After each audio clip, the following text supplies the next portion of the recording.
सभी जानते हैं कि हमारे अंदर अदृश्य रूप में जन्म से ही भाव विद्यमान रहता है। देखिए, अभी स्क्रीन पे एक चित्र आपके सामने है और इसको आप देखेंगे, महसूस करेंगे कि यह जो भी अवस्थाएं हैं जो चेहरे पर दिखाई गई हैं, इस भाव में हम में से, आप में से सभी कभी न कभी इन अवस्थाओं में अपने को पाते हैं। क्या हो सकता है? जो इसमें भाव दिखाया गया है वह भाव वो हमारे अंदर है, लेकिन हमको पता नहीं रहता। वो सब सुसुप्त अवस्था में रहता है, वो सब अदृश्य अवस्था में रहता है। जब कोई कारण सामने से, जब कोई कारण उपस्थित जाता है और जिसका कारण उपस्थित होता है वही भाव प्रकट हो जाता है। जैसे कोई प्रतिकूल कारण आएगा, कोई विपरीत परिस्थिति आएगी, तो हमारे अंदर वैसा क्रोध का जो भाव है वो अपने आप आ जाएगा। किसी को हमारे अंदर उस भाव को देने की, लाने की आवश्यकता नहीं पड़ेगी। अगर यहाँ पर डरने का कारण आ जाएगा तो हमारे अंदर भय का अपने आप भाव आ जाएगा। ये भाव का जो परिवर्तन है वो अपने आप हो जाएगा, कारण हो जाना चाहिए। भय का कारण आ जाएगा, भय हो जाएगा। क्रोध का कारण आ जाएगा, क्रोध हो जाएगा। प्रेम का कारण आ जाएगा, प्रेम हो जाएगा। ये सभी कारण आ जाएंगे और ऐसे हमारे अंदर ये सभी भाव ये हमारे अंदर जीवन काल में ये किसी कारण के द्वारा ये उपस्थित होते रहे। तो सबसे पहले मुझे इस टॉपिक को यहाँ से शुरुआत करने का उद्देश्य यही है कि क्लास में भी जो हम लोग पढ़ाते हैं तो सबसे पहले बच्चों को वही चीज से शुरू करते हैं जो वो जानते हैं। और ये जो भी हम लोग काम कर रहे हैं ये हम आपको विद्वान हैं, आप सभी तो विद्वान हैं। ये तो कर रहे हैं किसके लिए? बच्चों के लिए। बच्चों के पास भी हम लोग जाएंगे तो ये जो भाव है ये सब को इसकी जानकारी है। तो वहां से भाव जब जगेगा, जो भाव की अनुभूति होगी तो इसको सारे बच्चे से होते हैं। सुख, क्रोध, खुशी, प्रेम ये सबके जीवन काल से जुड़ा हुआ है। 10वीं कक्षा की मैं एक उदाहरण को लेना चाहूंगा। एक क्लास में मेरा बच्चा था जिसे मैं पढ़ाता था, वो मैं रस पढ़ा रहा था। तो उस समय वो पीछे बैठ के, पिछले बेंच पे बैठ के वो कुछ लंच कर रहा और मैं रस का जो अंग और ये पढ़ा रहा था और वो लड़का को मैंने देख लिया वहां पे लंच करते हुए। मैंने केवल धीरे से उसको कहा कि तुम क्या कर रहे हो। लड़का मेरे तरफ देखते हुए और बाहर जाने लगा। मैंने उसको रोका और वहीं दरवाजे के पास खड़ा था। उसके बाद जब मैं रस को पढ़ा लिया मैंने तो उसको बुला करके मैंने कहा, अब आप बताइए कि यहाँ पर मैंने आपको जो बात कही तो उसमें आपके अंदर गुस्सा आया ना, क्रोध आया ना? बोला कि जी सर। तो यहाँ पे क्रोध का आश्रय किसके अंदर आया? आश्रय कौन हुआ और आलंबन वो कारण कौन? बोला तो कारण आप और क्रोध मेरे अंदर है, आश्रय में। तो तुम बाहर आगे पढ़ ले भाई कि क्लास के बच्चे उतना ही पढ़ते तब तुम पढ़े। तो ये है एक व्यवहारिक तरीके से हम लोग इस बुनियादी तौर को बड़ी आसानी से समझ लेते हैं, आगे बढ़ते हैं। और रस का शाब्दिक अर्थ ही है आनंद। किसी साहित्य को पढ़कर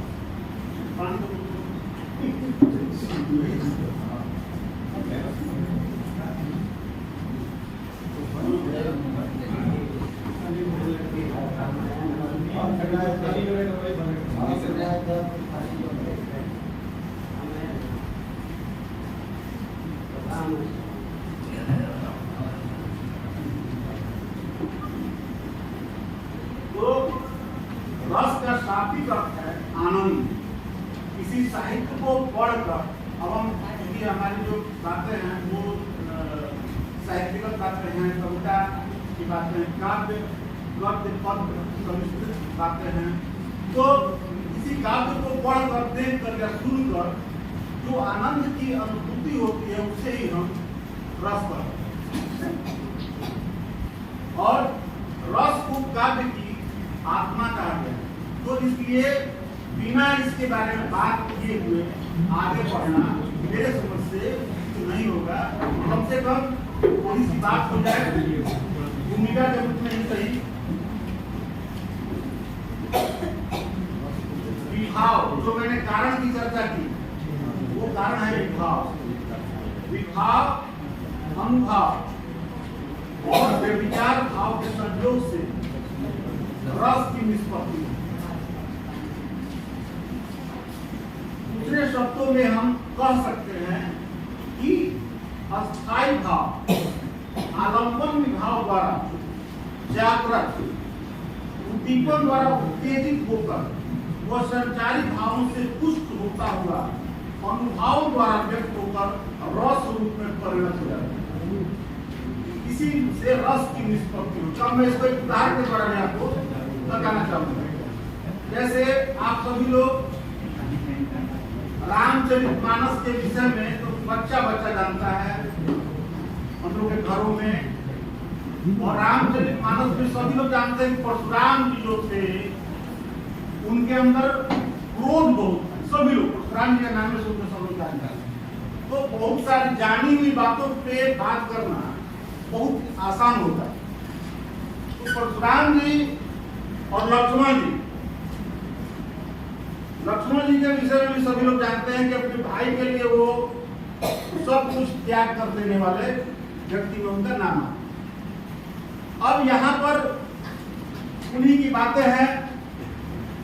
जब ये सीता स्वयंवर में जब धनुष भंग हुआ और परशुराम जी क्रोध के मारे, क्रोध से भरे हुए जब वहां पे दरबार में उपस्थित होते हैं, तो इससे लक्ष्मण जी पर कोई प्रभाव नहीं पड़ता है। और वे लक्ष्मण जी को उनकी क्रोध भरी बातें सुन करके और वे भयभीत नहीं होते। तो एक जगह पर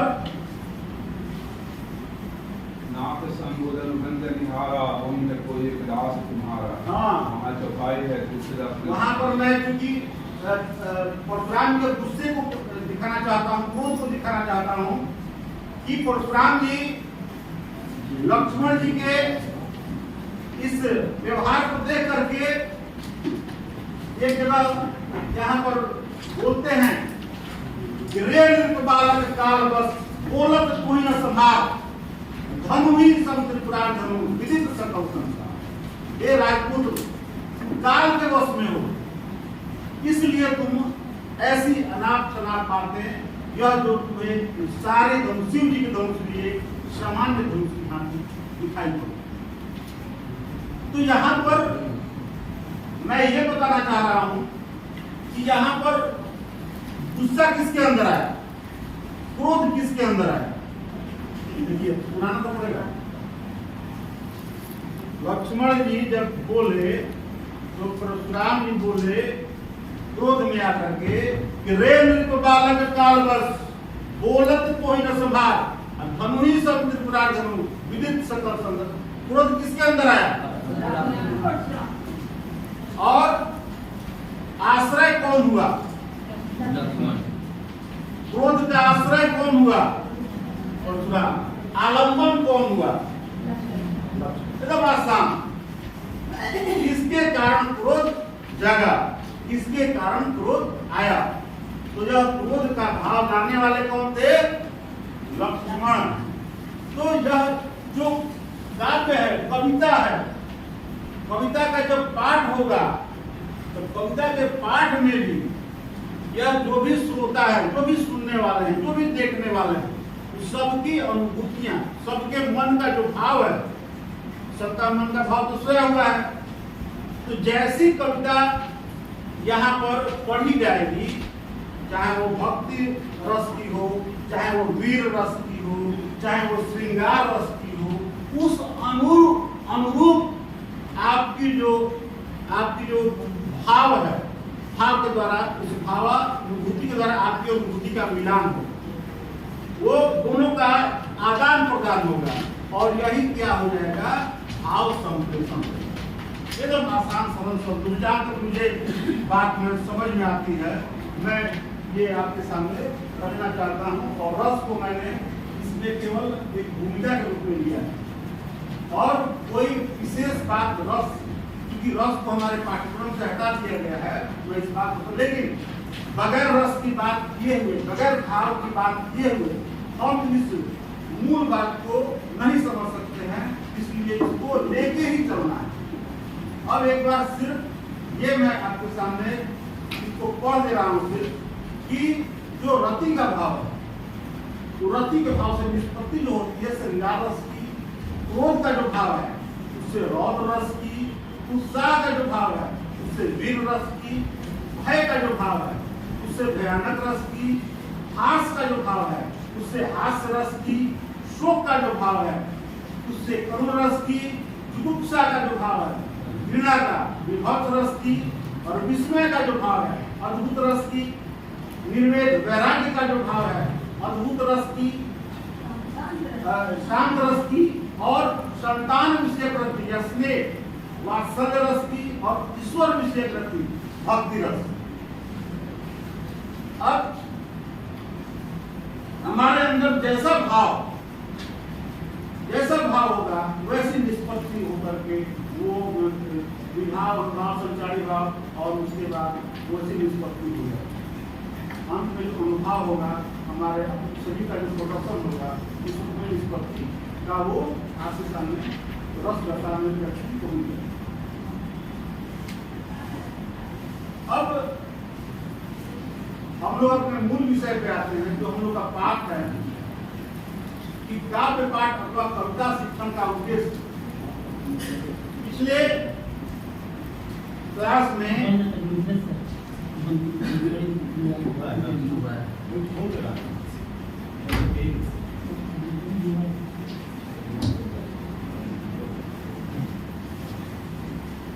हम लोग भाव के विषय में जाने, भाव संप्रेषण के विषय में तो उसकी भूमिका को समझे। हम देख रहे हैं कि काव्य पाठ और कविता शिक्षण का उद्देश्य क्या है। लय ताल और भाव के अनुसार कविता पाठ करना। कविता रस से संबद्ध हो सकती है, संबंधित हो सकती है, तो हम जो भी काम करें हमको इसका ज्ञान तो अवश्य होना चाहिए कि किस भाव में कविता है, किस रस की कविता है। हो सकता है कि कोई बिना रस की कविता हो, वो बात अलग है, लेकिन बुनियादी जो बात है, जो मूल बात है, वो जानकारी आपसे होनी ही चाहिए, तभी आपका जो लय ताल बनेगा तभी बन पाएगा। दूसरी बात, कविता में रुचि उत्पन्न कर काव्य रचना के लिए प्रोत्साहित करना।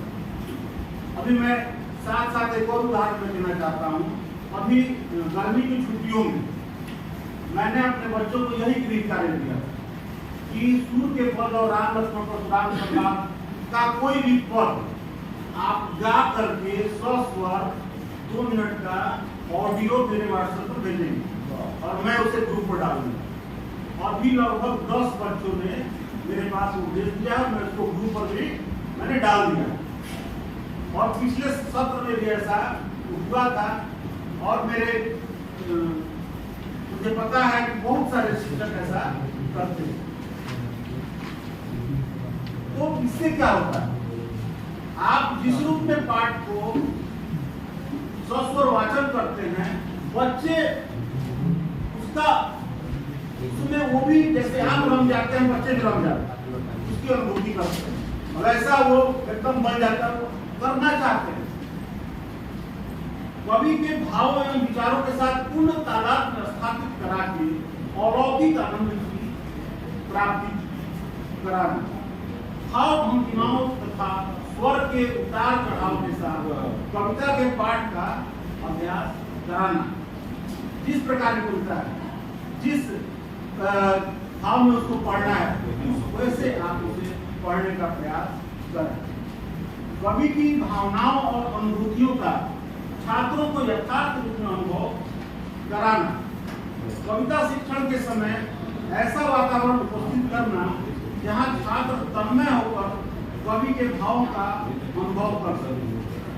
जब हम उस कविता को बिल्कुल जिस रस में है, जिस भाव में है, जब उस ऐसा पाठ करते हैं तो छात्र उससे अवश्य ही संप्रेषित हो जाता है। उस समय वह छात्र उस अनुरूप भाव के अनुरूप, रस के अनुरूप जब उस कविता का वाचन होगा, पाठ होगा, तो वो अवश्य ही संप्रेषित छात्र हो जाता है। तो कविता शिक्षण के समय ऐसा वातावरण उपस्थित करना जहाँ छात्र तन्मय होकर कवि के भावों का अनुभव कर सके। कविता का पाठ किस प्रकार मधुर, सस्वर और प्रभावपूर्ण हो जिससे छात्र कविता का संगीत माधुर्य का अनुभव कर सके। अब इसके बाद में कविता पाठ का महत्व। कविता पाठ के महत्व पर कविता में रुचि उत्पन्न करने का साधन कविता का सस्वर पाठ एवं उसका श्रवण। जब सस्वर पाठ भावानुरूप होगा तो उसको हम सुनने वाले को भी आनंद मिलता है। जिस अनुरूप आप भावानुरूप कविता का वाचन होगा तो सुनने वाले भी आनंदित होते हैं। और बगैर भाव की कविता का वाचन होगा तो सामने वाला पड़ोसी जो तुरंत दरवाजा बंद कर देगा। हैडो ने कहा है कि कविता कान की कला है, आंखों की नहीं। ये कान को पता चल जाता है, कान आपको ये बता देता है कि ये अच्छे भाव में कविता पढ़ी जा रही है।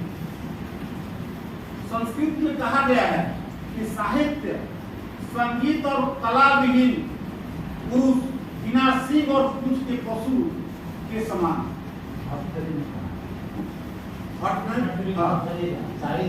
कला विहीन जी।